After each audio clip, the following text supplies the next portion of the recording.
Well, thank you, Sun Shan, for coming. We haven't seen each other for a while. Well, maybe you want to do a little slide, 4 or 5 slides, and then we can do some conversation. Sure.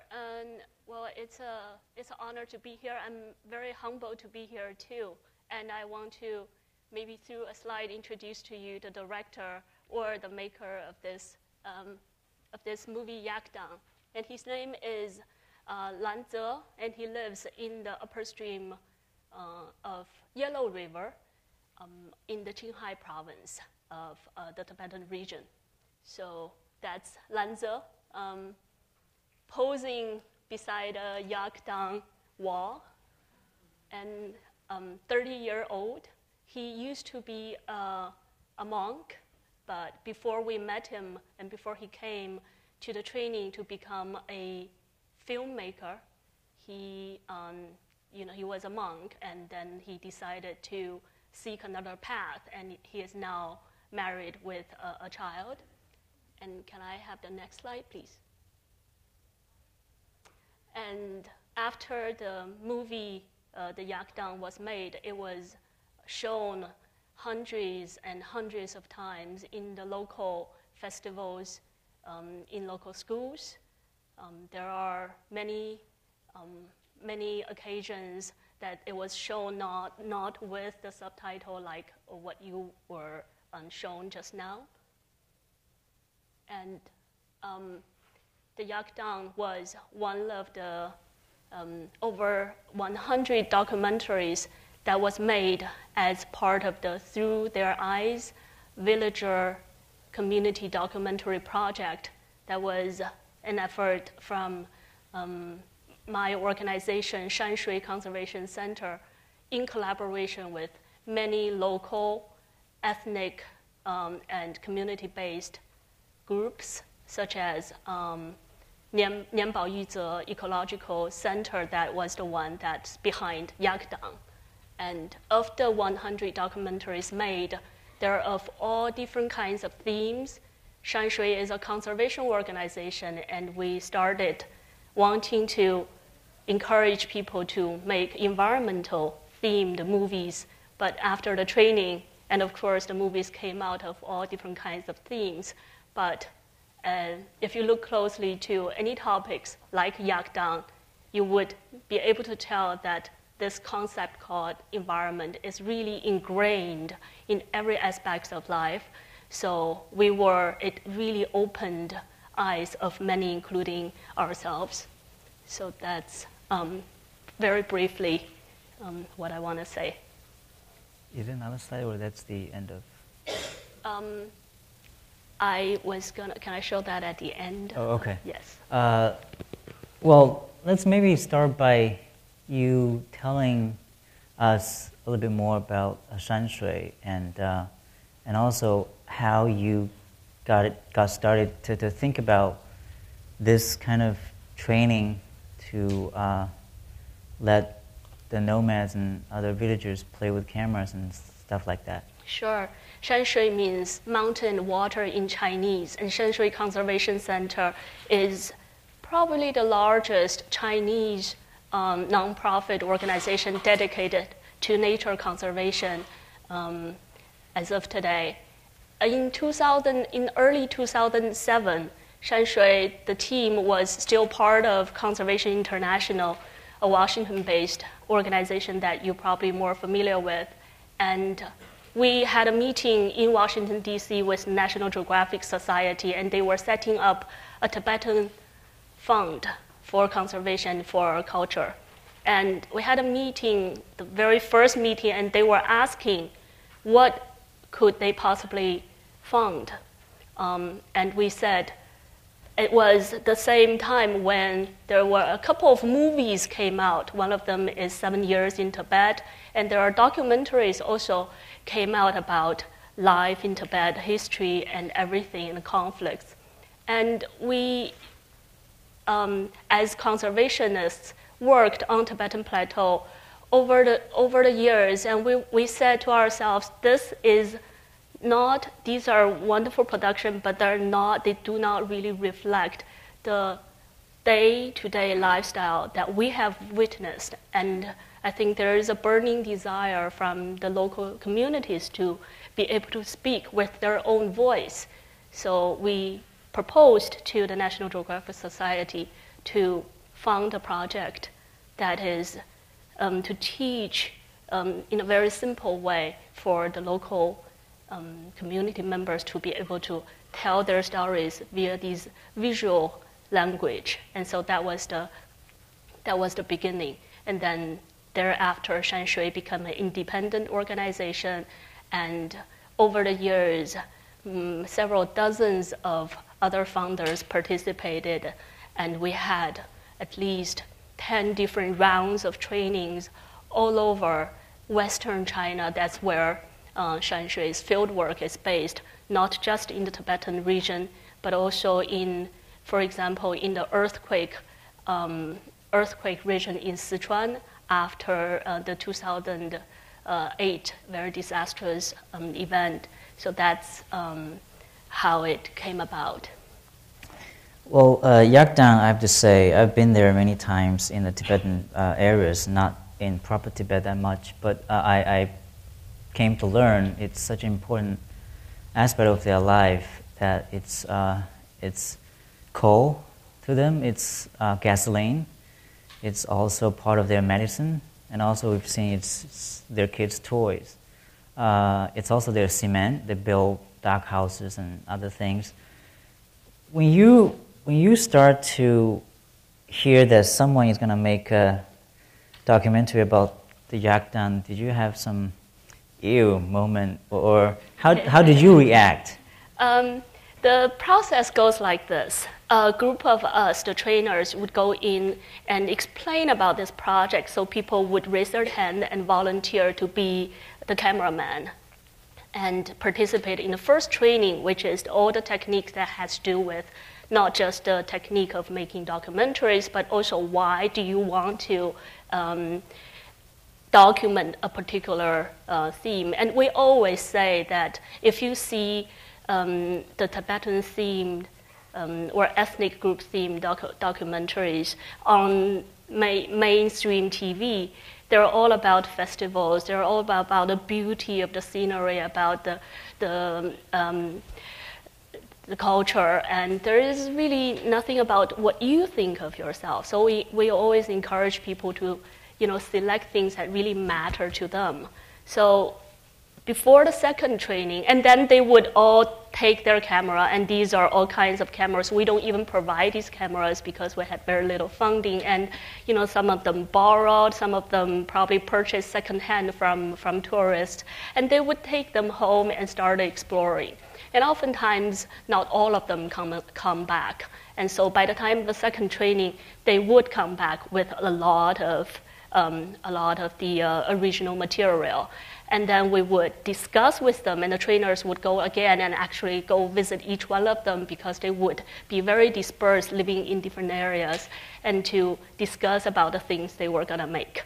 So the Yakdang, and along with that round of training, there are several themes, and I would say Yakdang probably is the most unexpected one. And in what way? And it was, what about Yakdang? There's just Yakdang. And Lanze is such a quiet person, and his eyes are so clear, and when you do the training, he doesn't talk at all. He just looks at you and goes.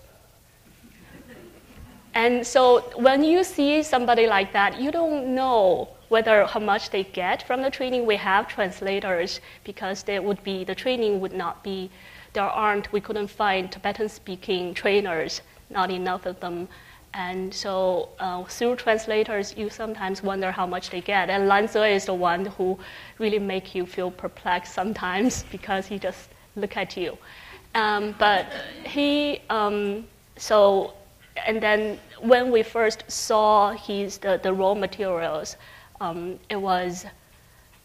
we couldn't believe it. I would say that of the 100 documentaries that were made over the past 8 years, that was probably one of the top class ones. And really, he has never touched a camera before the training, and it was really his first time. Yeah, well, if you have spare cameras that just sitting collecting dust, feel free to donate.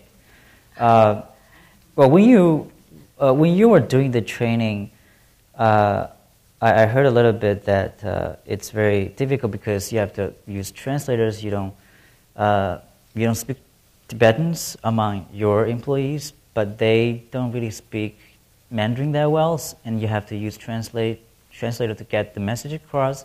But also you have to teach them how to use the editing software and all that. Mm-hmm. I mean, even using a computer is a second language. There's probably no Tibetan operating system out there. I think there are Tibetan language out there, but for the editing software, there aren't. And it was the translation, our translation, we have Tibetan staff on the team, but because this is a Goluo area and it speaks Ando Tibetan, and our translator may not work after all. So and then a lot of the times when it comes to visual language training, and the language only goes so far, and the computer training is the fun part because they would actually remember. If you open up a software, there you have several rows of menu, and on the second menu and the third click, that would be something like editing or pasting, and they would have to remember that too. It's written in English, not even Chinese sometimes, and it doesn't matter, so they don't understand either. So they just have to remember which one. And at the end, they became so good at it, and they are very addictive to it. So when we had the editing, the second training, and people would stay till 3 a.m., 4 a.m., just doing it and playing it and adding the subtitles and doing the music and selecting the scenes until they couldn't take it anymore, and they go back and sleep a couple of hours and come back, because that's really the concentrated part where they would have the full attention from the trainers, and they want to be able to take full advantage of that. So yeah, there are a lot of stories, and oftentimes we now learn that the first time you go there, don't start a training right away, because at least 2-3 days just to fix the cameras. There are always technical issues with the equipment, so you have to go and fix up everything, and then you can get started. Mm-hmm. And how is Through the Eyes doing right now? Are you coming up with new topics that come to your mind that is impressive, or you really have high hopes? We have had a very bumpy journey when it comes to Through Their Eyes project. The idea was not for us to decide. As an organization, we want to be able to hand over these tools to those who live in those environmentally very fragile areas. So we also work closely with anthropologists, so they would know where the boundary is when it comes to how much do you teach them. And because every single hint you give, and you would say, "Wow, that's a good sign. That's a good scene," and they would try to copy it because it's easier to sort of direct people that way. So over the years, and I think with Dung, it was sort of a turning point, because Dung was probably the first of a series of documentary that was really initiated by this local organization, Nianbao Yuzhe Ecological Association. They're the one who invited us over. We didn't volunteer ourselves to go, and when the trainer arrived, he was so amazed at how well prepared the local trainees are. They came literally from hundreds of kilometers away and gathered at this place called Baiyu. That's also where the documentary was set, and very ready to get started.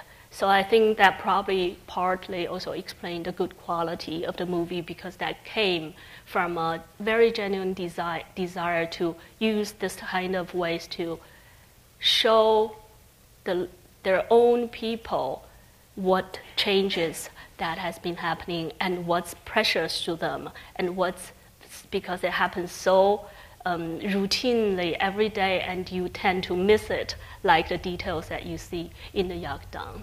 So I think that was also at the time when our team was a little bit confused about what else we could do with Through Their Eyes. At the time, there were about 40 documentaries, and they're shown mostly in the very independent film festivals. Not much known to the mainstream society in China, in Tibet, in China, let alone outside of China. So we didn't know what it would take us until probably, around this time when the Yakdang was made. There was you started to see the a desire from the local people, and they want that. So we became sort of the second tier, and now it pretty much runs like that. Instead of we go out and find the trainees, usually we're called here and there and provide these trainings. Mm-hmm. Well, I heard the Yakdang particularly is very successful. A lot of Tibetans now have downloaded it onto their cell phones, and well, fortunately, we have the pleasure to show here. And again, this is 2K, so it looks really nice. What have you heard from the local communities when they see some work like this from their own kind? What was their reaction? I know that every time it glued people to the screen, whether it is at a school, at a community.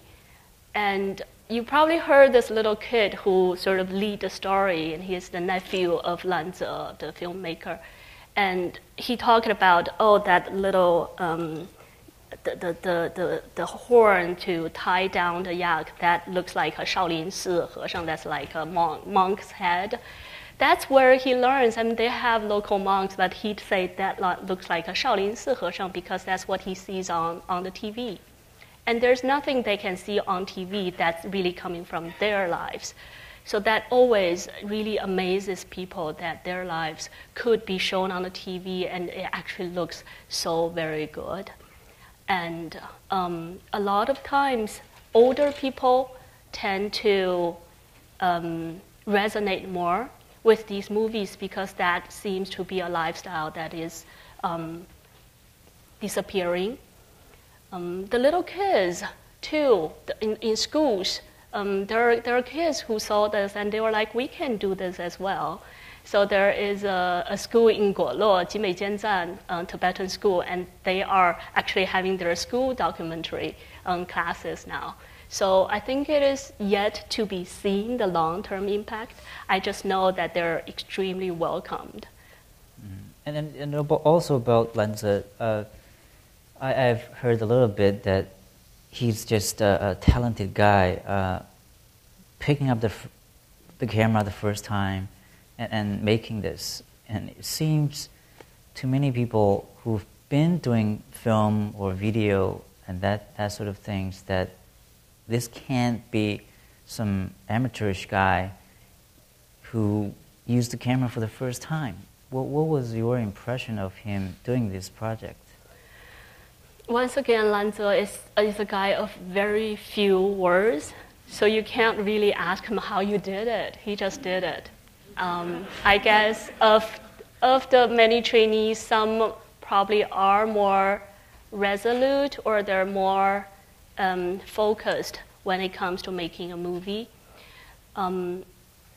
His family was shown here, so he sort of half directed it and half let it naturally flow. It's his sister, and that's the brother-in-law, the monk, and sister's mother-in-law, and the little nephew that is in play. So I guess part of it, well, I guess this applies to all of the Through Their Eyes documentary, which is the actors and actresses, they can ignore the cameraman. They're part of the family. They're just a strange person holding up a camera, and so I guess that's. And he is also he doesn't feel intrusive, but again that applies to most of our documentaries. And Lanza, I have to say that he's just quite talented and focused. Yeah, he is. Well, let's open the floor to some questions or comments from the crowd. But let's make the questions really brief because we may not have too much time around this time. I have two questions here. They're very Would you also wait for the microphone, please? Can you just ask my question? Oh, okay. Hi. My name is Bralina Wang. I'm a lifetime student of ESP and history. My question will be so short, your answer may be just yes and no. First question is, it's no secret that the world, the magnetic field, ever changing in every quarter to 500,000 years. It is very famous that the magnetic field is changing in this next 4 or 5 years. The magnetic field is such that this is the core Earth here, and the magnetic field is positive and negative.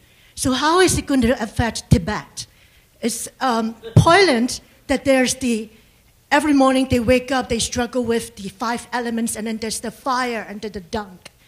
And the children growing up believing, neighboring is Mongolia, Inner Mongolia, and Afghanistan, and China, and Russia. So how is it going to affect every child growing up, knowing the magnetic field is changing in the next 5 years? My second question is, every kid growing up in Tibet, in Lanzhou or Nance's neighbor, him being an herbal doctor and someone who chronicles his daily existence of his limited atomic family, how is every kid growing up consider himself connecting to Mongolia, Russians, Chinese, and Afghanistan? That's my 2 questions. Thank you. Well, we'll try to answer, but it may sound a little too technical for us. You want to take a shot? At least connected to Sun Shan, the 5 elements, and then there's the fire also, which is what connects fire. The fire connects the mountain and the river, the existence of Tibetan 5 elements. I've met scholarly Tibetans, and especially in Lhasa, you meet a lot of them.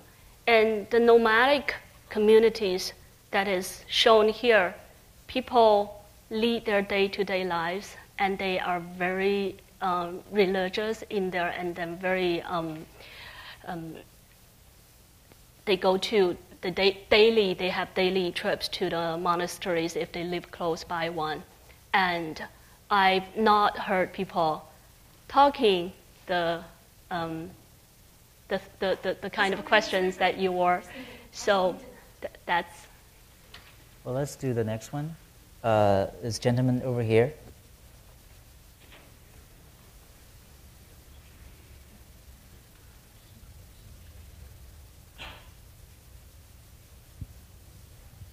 Yeah, thank you.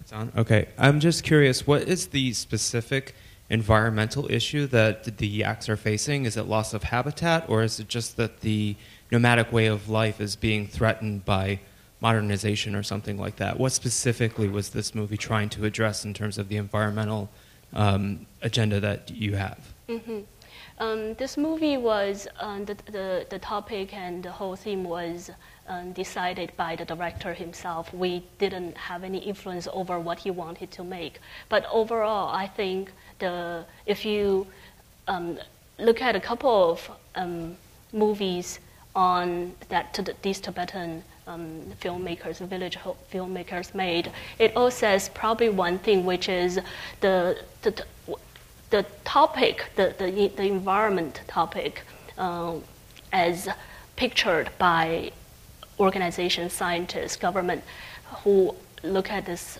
place from sort of outsiders, would be very different from their angle. And their angle is more day in and day out practices. Once the older people stop using yak dung for what they're using right now, you are really encroaching the cultures of bits and pieces like that. There isn't really an agenda, I would say, but I think in most of the climate change, grassland degradation, desertification, that is really impacting the whole plateau slowly right now. What the local people think, how they look at it, is really missing in most of the debate and most of the decisions. So this film itself may not have that connect tie. And on yaks, 5,000 years ago, the wild yaks were domesticated, and they became the domesticated yaks that we see of today. And they're becoming smaller and smaller from a livestock perspective because of the quality of the grassland and reduction of rotational ridgeland grazing. So I think that's an overall indicator of the status of environment on the plateau. Yeah, maybe also he's trying to tell us and his fellow nomadsmen that we should appreciate the poop a lot more. They're not dirty. They really are not dirty. All right, that lady over there. Hi. Yes, I have two questions as well. First, it was actually something about of course, how safe is for people to I know they've been doing that for centuries, I believe, or more. But what is the incidence of disease related to manipulate dung? And I guess I think my second question will be more ecologically related. If people are the ones gathering the dung all the time, removing it from the environment. I read a very interesting article about I have a friend who is an expert in dung beetles, and how they take the dung out of the system to recycle it. And basically these people are doing that as well. How do you think in the future, if they stop doing this, do you think they will have an impact over the environment? Sure. On the second question first, I may answer. The whole ecological system on the Tibetan Plateau is by no means a natural ecosystem anymore. It has, for thousands of years, shaped by the community along with their yaks and other livestock to speeding up the nutritional cycle of the rangeland. So if the yak dung was to be removed and not recycled back in the ways that they are now, it would make the rangeland worse. And there are recent years a couple of studies indicating that once you stop grazing, stop having the yaks out there, then you would have a more degraded grasslands. And on the disease, I think most of the dungs they use are frozen and dry in a way that you could also freeze and dry food. So it's very dry and very light by the time you use to burn it. And I don't know the answer to the question if they handle the fresh dung and what.